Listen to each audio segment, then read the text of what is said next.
And move over Ryan Reynolds. People magazine may have dubbed the Canadian the sexiest man alive, but Salon.com made its own list using a different kind of sexy. Salon cited his gawky, loose limbs and carroty mane.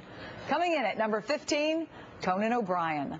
Lucky number 13, everyone's favorite economic advisor and a guest on this show, Austin Goolsbee.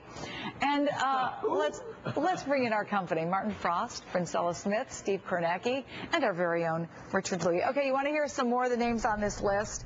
The Situation, of course. The Situation, number 11. Isaiah Mustafa, the Old Spice guy. Look here. No, look there. No, jump. No. He was number 7. You know, of all the pictures you could pick of Isaiah Mustafa, that's the one. We do the headshot. Okay. They should have picked it from the ad, Chris, but I know you want to go on, but I want to go back to Austin Goolsbee. You went over that pretty quickly because I think you knew what we're going to do with that. Not too long ago, she actually had the opportunity to do this. Let's listen to this first. Yeah, we're actually catching on this one. I want to bring into the conversation Austin Goolsbee, who is chairman of the White House Council of Economic Advisors. Good to see you again. Thanks for joining us. Hey, how are you? I'm well. So, Chris, were you thinking number 13, perhaps? What I really meant to say was, good to see you again. Exactly. You were quietly ogling him. Quietly ogling him. But number 13. I need some girl power here. Princella. Princella, do you know who's number 1? No. Who is number 1? Russell Brand. Yeah, you know what? He's beautiful. I think he's deserving of the number 1 spot. Yeah, I do. I think he's a good-looking guy. I think he needs a haircut. I'm more for the clean-cut look, but look at those eyes. Look at those brooding eyes. He's beautiful. Yeah, he's got that, obviously Katy Perry thought so. Chris, how about some older guys like Harrison Ford?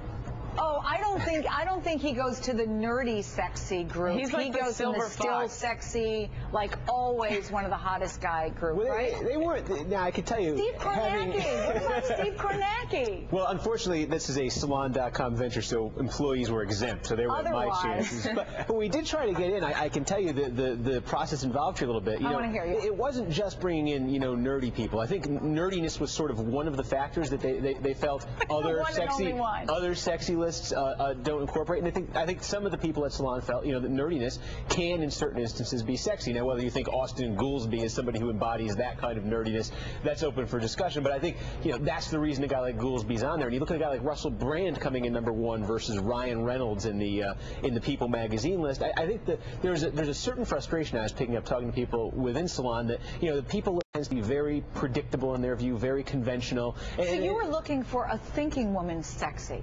And look at Princella. Look at Princella's reaction to Russell Brand. I think we hit the nail on the head. Right. Frost, we haven't heard from you at all. Chris, if I could add one thing, when you put those up there, you make some of us feel a little bit dated. I went to high school with Austin Goolsbee's mother in Texas. You did not. Yes, I did. Fort Worth, Texas. Well, and look what happened to little Austin.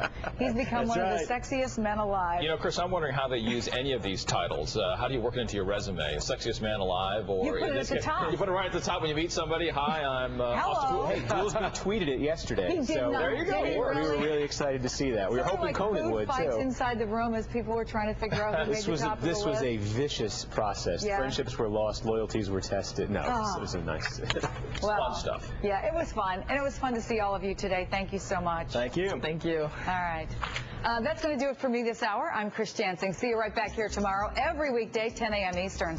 Tomorrow, I'll be joined by Galina Espinoza of Latina Magazine, GOP strategist Karen Hanratty, Jennifer Palmieri from the Center of American Progress, former Oklahoma Governor Frank Keating, and Reuters' Chrystia Freeland. And Tessa Brewer will pick things up next.